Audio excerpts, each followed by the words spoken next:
여러분들 살면서 진짜 힘든 순간들이 많이 있으셨을 거예요. 그런데 언제가 힘드시던가요?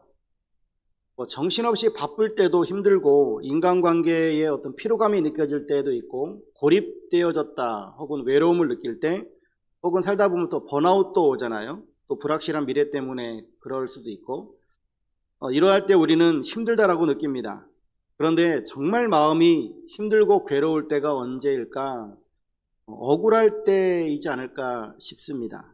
나는 진짜 열심히 했는데, 나는 진짜 참고 견뎠는데 돌아오는 건 오해이고 비난이고 그리고 외면이라고 한다면 그때는 정말 힘들지 않을까 싶습니다. 오늘 본문이 바로 그런 이야기인데요. 야곱은 외삼촌 라반의 집에서 20년을 살았습니다. 열심히 일했습니다. 그러나 시간이 지날수록 관계는 무너지고요. 시기와 불신이 깊어집니다. 인정받지 못했고 이용만 당하고 속임을 당합니다. 오늘 우리가 읽은 본문 창세기 31장 1절에서 16절은 야곱의 20년 하란 생활의 종지부를 찍는 결정적인 전환점을 다루거든요. 야곱은 라반의 아들들의 시기 어린 비난과 라반의 변해버린 안색을 통해서 세상의 냉혹함을 경험합니다. 그때 하나님은 내 조상의 땅, 내 족속에게로 돌아가라 라고 명령하시면서 야곱이 잊고 있었던 베델의 서원을 일깨우십니다. 오늘 말씀을 통해서 우리가 한번 두 가지의 큰 주제를 가지고 말씀을 좀 나누려고 합니다. 하나는 하나님의 부르심이 있고요. 또 하나는 인간편에서 순종과 동역이라고 하는 관점에서 오늘 말씀을 한번 좀 나누려고 합니다. 첫 번째로는 하나님의 부르심입니다. 하나님의 부르심. 하나님께서 우리를 어떻게 부르시고 계시는가? 야곱을 어떻게 부르셨고 우리의 삶에는 어떻게 부르심이 있는가라고 하는 겁니다. 먼저 하나님은 환경으로 말씀하십니다. 야곱은 20년 동안 외삼촌 라반의 집에서 뼈 빠지게 일했습니다. 남들 잘 때 눈 붙이지 못하고 양떼를 지켰습니다. 그런데 돌아오는 소리가 뭐냐면 사촌 형제들, 즉 라반의 아들들이 야곱을 비방하기 시작하는데 그 내용이 1절이거든요. 야곱이 정당하게 땀 흘려서 번 재산을 두고서 우리 아버지의 재산을 다 빼앗았다 라고 모함합니다. 사실 야곱은 지난 6년 동안 라반의 온갖 속임수 속에서도 신실하게 일했거든요. 그래서 많은 양떼와 염소떼를 얻게 되었습니다. 하나님께서 복을 주셔서 얻은 정당한 대가였거든요. 그러나 시기심에 눈먼 사람들이 진실을 외면하고 비난의 화살을 쏟아붓습니다. 정말로 억울한 일 아니겠습니까? 피해자인데 가해자가 되어버린 그런 상황인 거예요. 결정적인 것은 또 2절에도 나오는데 야곱이 라반의 안색을 본즉 자기에게 대하여 전과 같지 아니하더라. 여러분, 안색이 변했다라고 하는 게 뭔가요? 어제까지만 해도 웃으면서 조카 고생 많네 이런 이야기하던 외삼촌이 오늘은 눈을 부라리면서 잡아먹을 듯이 쳐다보는 겁니다. 혹시 여러분도 이런 경험 있으시지 않습니까? 내가 희생했는데 내가 욕을 먹는 상황, 내가 참았는데 내가 나쁜 사람이 되는 이런 경우들, 살다 보면 부지기수로 당하는 경우들 아니겠습니까? 이런 상황이면 가슴이 덜컥 내려앉고 잠도 안 오죠. 내가 뭘 잘못했나 자책하게 되어지고 그 사람의 마음을 돌려보려고 애쓰기도 합니다. 여기서 우리가 생각할 수 있는 것, 첫 번째 교훈을 얻는 것은 뭐냐면 하나님은 때로 주위 사람들의 비난과 관계의 깨어짐을 통해서 우리가 있는 자리를 돌아보게 하신다라고 하는 겁니다. 여러분, 인생을 살다 보면 아무리 잘해주고 최선을 다해도 풀리지 않는 관계가 있어요. 어제까지 웃으며 지냈던 동료가 갑자기 나를 험담하고 가족같이 믿었던 사람이 등을 돌리는 일이 일어납니다. 그럴 때 우리는 억울함에 잠을 못 이루죠. 내가 저들에게 어떻게 했는데 라고 하면서 분노할 수도 있고요.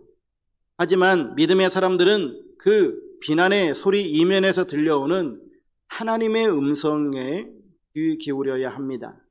라반의 아들들이 야곱에게 비방하는 소리는 야곱아, 이제 이곳은 네가 계속해서 머물러야 할 땅이 아니다. 내가 약속한 땅으로 가야 한다 라고 하시는 하나님의 신호였다라고 하는 것이죠. 만약 라반의 아들들이 계속 친절하고요, 라반이 여전히 야곱을 우대해 주었다면 야곱은 어떻게 되었을까요? 베델로 돌아가려고 하는 마음을 가졌을까요? 아마 야곱은 베델에서 서원한 것은 잊어버린 채 밧단 아람에서 부자로 살아갈 생각을 꿈꿨을 겁니다. 그리고 거기에서 뼈를 묻으려고 했을지도 모르죠. 이건요, 영적으로 보면 성공이 아니라 비극입니다. 약속의 자녀가 약속 없는 땅에서 안주하는 것, 이거 영적 죽음이기 때문에 그래요. 그래서 우리 삶에 닥친 위기는 우리를 잠에서 깨우는 영적 알람일 수 있다라고 하는 겁니다. 우리는 고난이 없으면 하나님을 잘 찾지 않습니다. 환경이 평안하면 내 영혼이 병들어가는 줄도 모른 채 그냥 깊은 잠에 빠집니다. 그래서 하나님은 사랑하는 자녀에게 때로는 위기를 허락하시죠. 매서운 추위가 닥쳐야 따뜻한 집을 그리워하듯이 세상에 냉대를 경험해야 하나님의 품을 갈망하게 된다라고 하는 겁니다. 야곱은 라반의 안색이 변하는 것을 보고서야 이것은 이제 내 집이 아니구나 라고 하는 생각을 갖게 됩니다.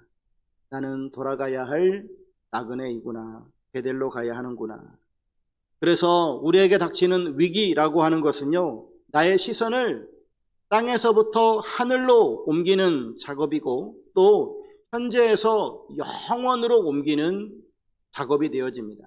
그래서 위기는 힘들죠. 그러나 그 위기는 우리에게 기회가 되어집니다. 우리의 시선을 바꾸고 우리의 관점을 바꾸고 우리의 정체성을 새롭게 하기 때문에 그러합니다. 지금 여러분이 겪고 있는 그 위기 때문에 하나님께 부르짖고 있다면 여러분은 지금 가장 안전한 길로 들어서고 있는 것입니다. 인간관계의 갈등은 우리가 세상 사람들에게 소망을 두지 않게 하시려고 하는 하나님의 방법일 때가 많습니다. 사람의 인정에 목매이지 마십시오. 주변의 비난 소리가 커질 때 그것은 나를 괴롭히는 소음이기는 하지만 그러나 이제는 일어나야 할 때라라고 하시는 하나님의 알람 소리로 들으실 수 있는 여러분들의 삶이 되시기를 주의 이름으로 축복합니다. 두 번째로는요, 이렇게 환경을 통해서 하나님께서 말씀하신 다음에는 하나님께서 말씀하십니다. 3절 말씀인데 여호와께서 야곱에게 이르시되 내 조상의 땅 내 족속에게로 돌아가라. 내가 너와 함께 있으리라 하신지라 라고 말씀하시죠. 야곱이 환경의 위기 속에서 고뇌하고 있을 때 하나님께서는 가장 먼저 가야 할 곳에 대한 명확한 명령을 주고 계십니다. 야곱은 지금껏 20년 동안 어떻게 살아왔나요? 이 외삼촌 라반의 속임수에도 불구하고 내가 여기서 어떻게 살아남아야 될 것인가? 어떻게 하면 내 양떼를 많이 늘릴 수 있을 것인가에 매몰되어져서 열심히 살았습니다. 그런데 하나님은 이제 야곱의 시선을 생존에서 사명으로 바꾸십니다. 이 현재에서 약속의 땅으로 돌리십니다. 이게 복음이거든요. 세상은 너 이제 필요 없어 라고 말하는 그 시간에 하나님께서는 이제 때가 됐다라고 말씀하시는 거예요. 내가 너와 함께 할 테니 약속의 땅으로 가자라고 말씀하고 있는 겁니다. 많은 그리스도인들이 방황하기도 합니다. 그런데 그 방황하는 것은 그 사람이 열심히 살지 않아서가 아니에요. 그 사람이 방황하는 것은 방향을 몰라서일 때가 많습니다. 하나님께서 원하시는 방향이 아닌 다른 곳에서 열심히 살기 때문에 그의 인생이 힘든 경우들이 많더라라고 하는 거예요. 하나님은 우리가 단순히 고통을 피해서 도망다니는 것을 원하는 것이 아니라 우리가 돌아가야 할 본향이 있고 또 우리가 완수해야 할 사명이 있음을 하나님께서는 우리에게 계속해서 확인시켜 주십니다. 성도 여러분, 내 감정이 시키는 대로만 움직이려고 하지 마십시오. 이렇게 야곱처럼 사촌들이 자기에게 비방하는 소리를 들으면 화가 나죠. 그리고 외삼촌이 자기에 대한 안색이 변하는 것을 보게 되어지면 야곱은 불안하겠죠. 우리가 세상을 살아가면서 우리들이 이렇게 화가 나는 상황들, 그리고 불안한 상황들, 근심 걱정이 있는 그런 상황들 우리들에게도 계속해서 다가옵니다. 그러할 때 우리가 내 감정의 동요대로 그런 것들에 계속해서 반응하다 보면은 계속해서 세상에 떠밀려 갈 수밖에 없어요. 이때 정말로 하나님께서 우리들에게 말씀하시는 바가 무엇일까? 나의 사명의 자리는 어디인가? 하나님께서 대체 무슨 연유 때문에 나에게 이런 환경을 조성하셨는가? 라고 하는 것을 깊이 묵상해야 됩니다. 야곱은 하나님의 음성을 듣죠. 내가 서원하던 그 자리가 있구나. 내가 돌아가야 할 그 자리가 있구나. 내가 이곳에서 지금 20년 동안 살았는데 내가 이곳에 평생도록 살아가면서 내 뼈를 묻어야 할 곳이 아니구나 라고 하는 것을 야곱이 그때서야 깨달아요. 성경에 나와 있지 않은데 성경을 이렇게 쭉 추적해서 야곱이 지금 몇 살인지 혹시 여러분 생각해 보신 적 있으십니까? 야곱의 지금 나이는 몇 살 정도 될 것 같으세요? 대략 두 아내를 얻었고 자식도 12명이나 낳았어요. 그런데 그 세월이 20년이었습니다. 레아와 라헬을 얻고서 일하는데 14년, 그리고 자기의 가축을 늘리는데 6년 해서 도합 20년을 이 바단 아람에서 살았어요. 바단 아람에서 20년 동안 살고 이제 갈 텐데, 이 야곱이 그 고향 땅에서부터 도망쳐 나왔을 때 그 나이를 추적해 볼 수 있는 그런 것들이 있어요. 요셉으로부터 시작을 해가지고 야곱이 바로에 갔을 때 내 나이가 지금 130년인데 하면서 합니다. 그러면은 이제 그때 요셉이 그때 30살이니까 그런 것부터 계산하게 보면은 야곱이 고향 땅에서 형을 피해서 도망쳐 나온 나이는 77세였어요. 어릴 때 도망쳐 나온 거 아닙니다. 자기 형이었던 에서가 40살에 결혼했는데 이미 그때도 야곱은 그 집에 있었잖아요. 77세 때 야곱이 도망쳐 나와요. 20년 됐어요. 지금 몇 살입니까? 99세예요. 이미 할아버지예요. 이 할아버지가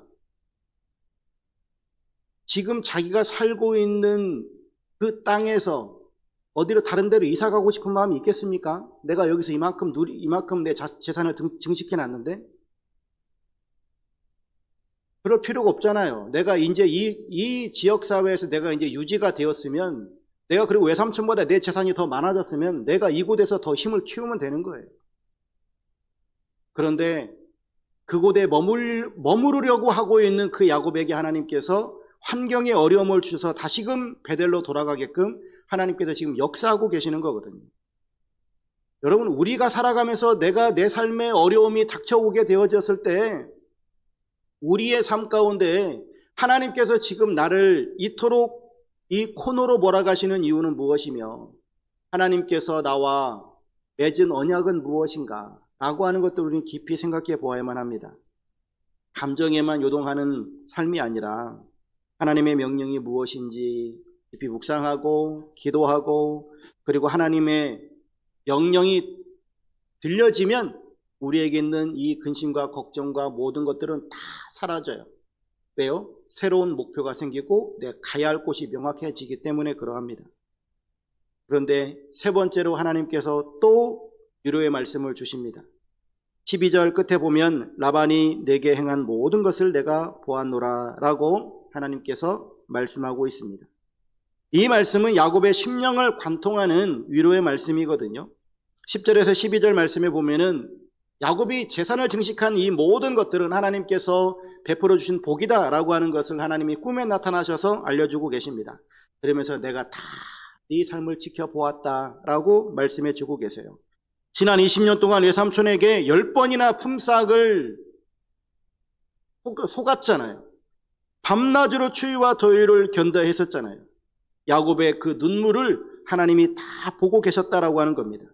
하나님은 우리의 억울함과 수고를 다 보고 계십니다. 내가 얼마나 정직하려고 애썼는지, 남들 모르게 얼마나 눈물을 흘리며 일했는지 주님은 다 알고 계시다라고 하는 겁니다. 그런데 하나님으로부터 떠나라 라고 하는 이 명령을 받았을 때 야곱이 두려워했었던 이유는 무엇일까요? 내가 떠나면 이 재산을 과연 지킬 수 있을까? 라고 하는 거예요. 라반이 추격해 오면 어떡하지? 라고 하는 거예요. 이런 걱정 때문에 감히 떠날 마음을 못 먹는 거죠. 그때 하나님께서 말씀하시는 겁니다. 걱정하지 말아라. 지금까지 네가 20년 동안 이곳에 있으면서 너에게 이 모든 재산을 증식하게 할 수 있었던 것도 내가 한 일이다. 하나님께서 말씀하십니다. 앞으로의 내 여정도 내가 책임지겠다 라고 하시는 이런 믿음인 것이죠. 여러분의 인생을 지금까지 인도하신 에베네셀의 하나님을 신뢰하시기를 바랍니다. 과거에 도우셨던 하나님께서 앞으로의 여정도 하나님께서 넉넉하게 여러분들의 삶을 지키시고 완벽하게 책임지실 줄로 믿습니다.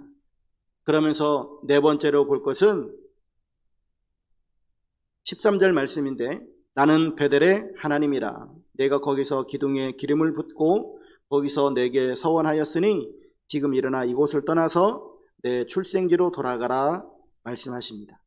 하나님은 자신을 소개하실 때에 나는 베델의 하나님이라 라고 말씀하십니다.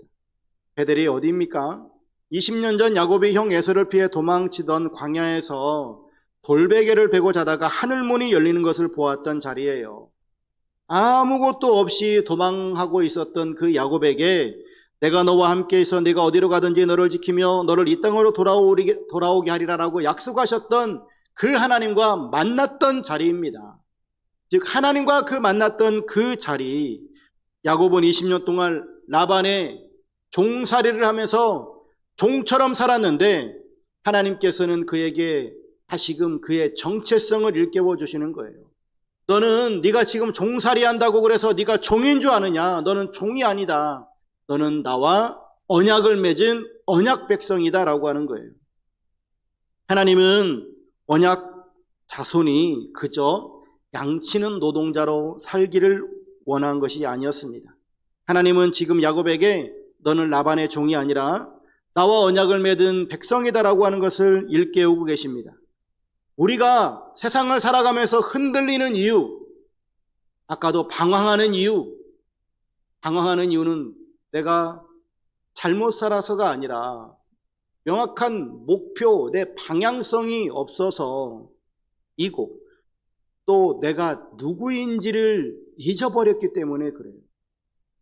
내가 하나님의 자녀이고 내가 천국 시민이고 내가 이 땅에서 하나님의 자녀로서 하나님께서 나에게 선십과 킹십을 주시고 나에게 이러한 믿음으로 이 세상 속에서 살아갈 수 있는 권능 있는 그리스도인으로 하나님께서 나를 부르셨는데 세상에 나아가면 그냥 아무것도 아닌 것처럼 세상에 나가면 이리 치이고 저리 치이고 그래서 예전에는 그런 얘기도 했어요.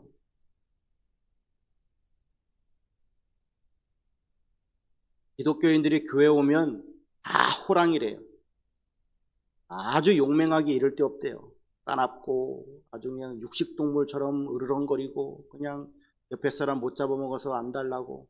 그리고 특히나 이제 항존직들 보면은 완전히 그냥 거대한 호랑이여가지고 그 아우라는 그 누구도 범접할 수 없고 그런 아우라를 가졌는데 교회만 밖을 나가면 고양이가 된대요.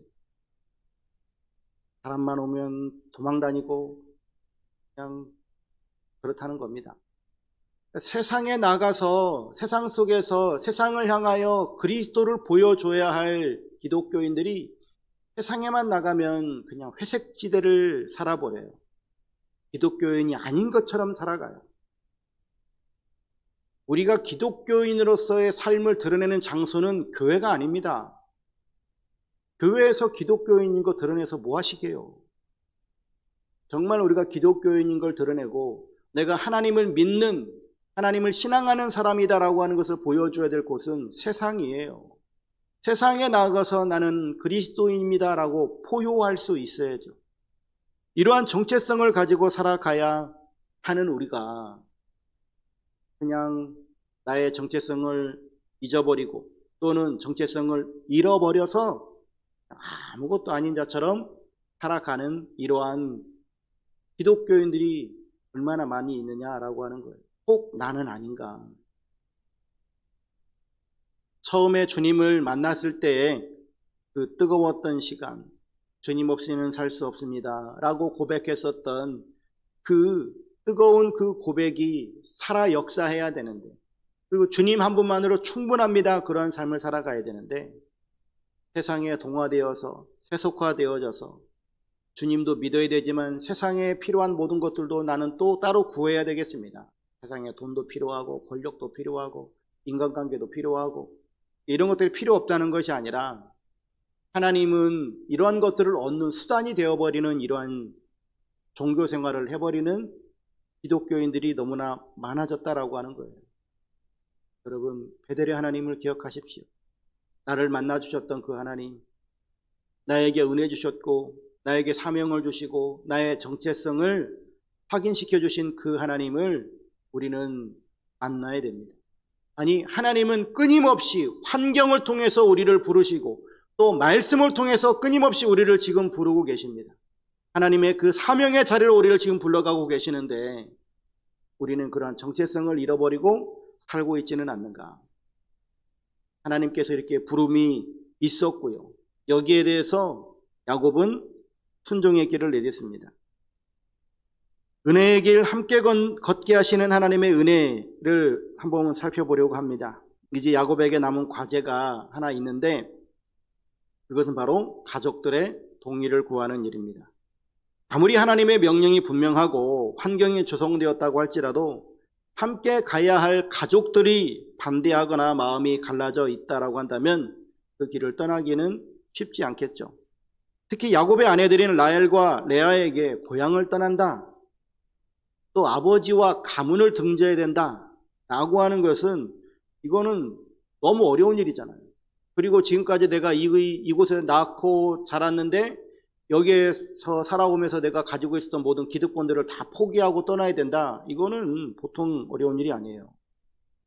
그런데 하나님은 사명자를 결코 혼자 두지 않으십니다. 하나님이 주신 비전은 반드시 공동체의 동의와 협력을 통해서 열매를 맺게 하십니다. 오늘 본문은 야곱이 어떻게 그의 아내들의 마음을 얻었는지, 그리고 하나님께서 어떻게 그들의 마음을 하나로 묶어주시는지를 보여주고 있는데, 그래서 우리가 좀 생각을 해보려고 하는 것은 세 가지인데요. 첫 번째, 낮은 자세로 소통하며 비전을 공유해야 되겠다라고 하는 겁니다. 야곱은 하나님의 명령을 듣자마자 독단적으로 짐을 싸지 않았습니다. 4절을 보면 야곱이 라헬과 레아를 들로 불러냅니다. 집안의 눈을 피해서 진솔한 대화를 나누려고 하는 것이죠. 그러면서 야곱은 아내들에게 현재 위기 상황을 알려줍니다. 5절인데 내가 그대들의 아버지 안색을 본즉 내게 대하여 전과 같지 아니하도다. 그리고 그동안 자신이 겪은 부당함을 알립니다. 7절 그대들의 아버지가 나를 속여 품삯을 10번이나 변경하였느니라.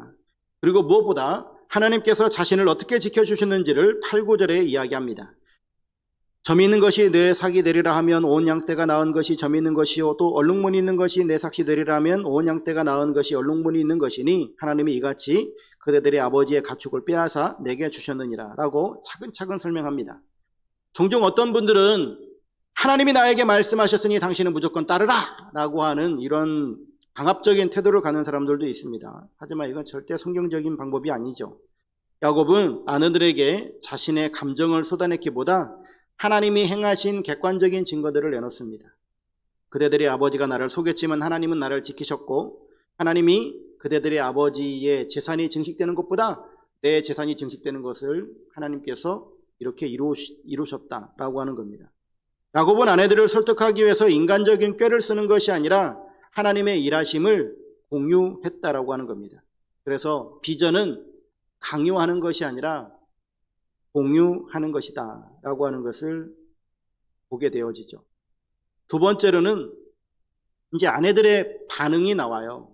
이런 야곱의 자기에게 있었던 하나님께서 자기에게 주신 이러한 내용들을 알려주자 아내들의 반응이 나오는데 이 반응을 통해서 명분이 만들어지게 되어집니다.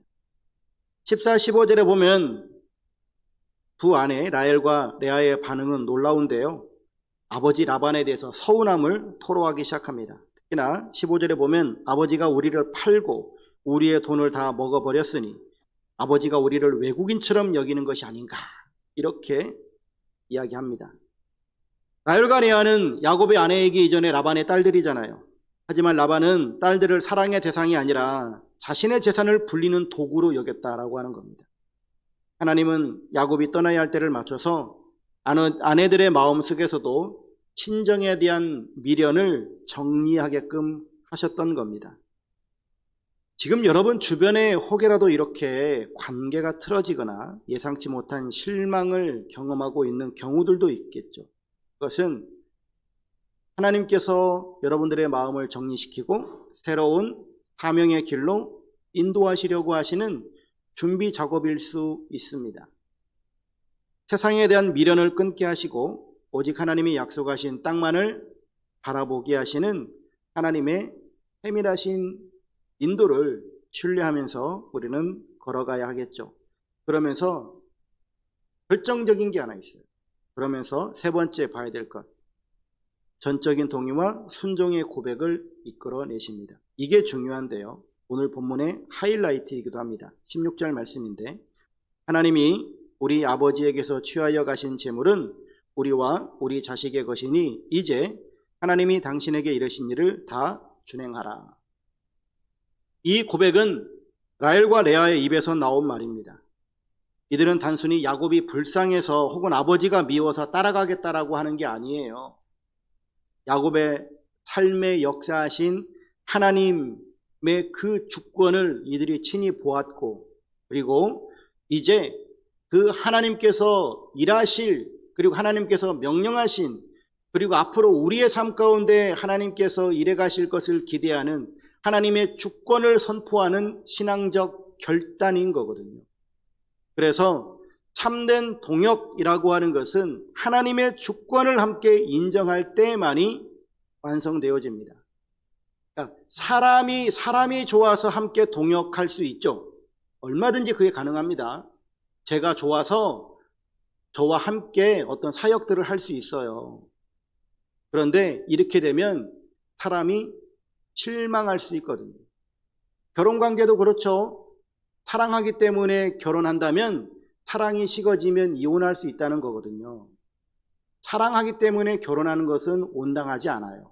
결혼의 어떤 성경적으로도 결혼관과 맞지도 않고요. 하나님께서 우리들에게 어떤 사명을 주셨을 때 우리가 그 사명에 동역하려고 했을 때는 그 사람이 좋아서 그 사람을 따라가고 싶어서가 아니라 하나님의 주권을 함께 인정하고 하나님께서 우리 공동체에 이 사명을 맡겨주셨다라고 하는 것에 내가 함께 동의가 되어질 때만이 그 사역을 함께 할 수 있는 거거든요. 그래서 하나님의 그 주권을 인정하지 못한다면 그 사역에 동역하면 힘들어요. 내 마음에 들지도 않고. 그래서 일하면서 계속 툴툴거려요. 여러분, 일하면서 계속 감사가 나오는 사람과 일하면서 계속 그냥 말이 많아지는 사람의 차이는 다른 데 있는 것이 아니에요. 하나님의 일을 하는 사람과 자기의 일을 하는 사람이 있는 거예요.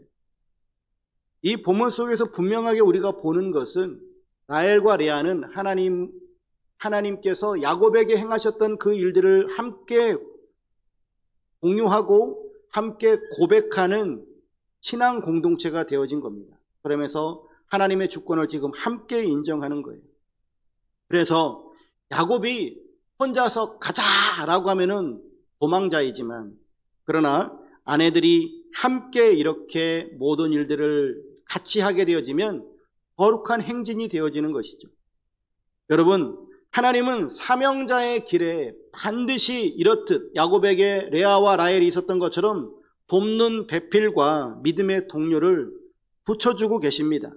하나님의 뜻에 합한 결단을 내리면 하나님께서는 주변 사람들의 마음을 반드시 움직여서, 그래서 가로막혔던 장애물들이 하나씩 해결이 되어지고 하나님의 일들을 가능하게끔 하나님께서 일해가고 계시다라고 하는 겁니다. 여러분, 여러분들이 지금 있는 이 장소를 한번 생각해 보십시오. 지금 야곱이 있는 이 땅, 야곱이 있는 이 하란 땅에 지금 내가 서 있다라고 생각해 보고, 야곱이 20년 동안 익숙해져 있었던, 그러나 정작 그의 영혼은 메말라 가고 있는, 사람 눈치 보느라 하나님은 신경도 쓰지 못했었던 나의 이 자리, 여기가 바로 나의 하나님입니다. 하나님이 우리를 부르고 계시는 신호들이 있으시죠. 하나님은 환경을 통해서도 말씀하시고, 그리고 하나님께서 친히 말씀을 주시기도 하십니다. 그러면서 하나님께서는 우리들에게 13절 말씀처럼 나는 베델의 하나님이라, 이제 일어나 이곳을 떠나라 라고 말씀하시죠. 그 명령에 순종할 때 하나님의 역사는 일어나게 되어질 줄로 믿습니다. 그런데 여러분, 절대 혼자가 아닙니다. 험악한 세월 속에서도 불꽃 같은 눈동자로 지키시는 그 하나님께서 여러분들의 삶을 지키시고 인도하실 줄로 믿습니다. 두려워 말라, 내가 너와 함께함이라 라고 말씀하시는 그 하나님이 우리 하나님인 줄로 믿으시기를 바랍니다. 여러분들이 이 약속을 붙잡고 나아갈 때에 베델의 축복은 이미 시작되어진 줄로 믿습니다. 생존에서 우리는 사명으로 옮겨가야 될 사람들입니다. 먹고 살기 위해서 살아가는 사람들이 아니라 하나님의 사명을 완수하기 위해서 살아가야 되는 사람이다라고 하는 겁니다. 환경을 통해서 말씀하시고 하나님의 음성으로 친히 우리가 가야 할 길을 알려주시고 우리를 위로하시며 언약을 재확인시켜 주시는 그 하나님께서 우리를 지금도 부르십니다. 특별히 우리가 이제 본격적으로 우리 교회가 이 지역사회와 함께 동행하는 그런 프로젝트, 먼저 교육부, 특히나 이제 우리 백운고등학교 학생들을 대상으로 사역을 시작을 합니다. 이 모든 사역에 하나님께서 우리를 이 자리로 부르셨다라고 한다면 하나님 앞에 감동되시는, 그리고 이 사역이 하나님의 부르심이다라고 인정이 되시는 분들은 순종과 동역을 해주시면 되는 것이고, 또 하나님께서 앞으로도 우리 교회에 지속적으로 하나님의 일들을 행하실 때에 하나님의 그 부르심에 순종하고 응답하고 동역하는, 그래서 하나님의 역사를 친히 목도하시는, 그리고 간증하실 수 있는 여러분들의 삶이 되시기를 주의 이름으로 축원합니다. 기도하겠습니다. 하나님 아버지, 우리의 삶 속에서 말씀하시는 주님의 음성을 듣게 하여 주옵소서. 환경이 흔들리지 않게 하시고 억울함 속에서도 하나님을 신뢰하게 하여 주옵소서. 환경의 변화를 불평하기보다 하나님의 사인으로 읽어낼 수 있는 영적 안목을 주옵소서. 타성에 젖은 신앙을 버리고 하나님과 약속했었던 그 은혜의 자리, 베델을 기억하게 하여 주옵소서. 떠나야 할 때 떠날 수 있는 믿음을 주시고 또한 언제나 함께 하시는 주님을 의지하는 믿음을 더하여 주옵소서. 예수님의 이름으로 기도드립니다. 아멘.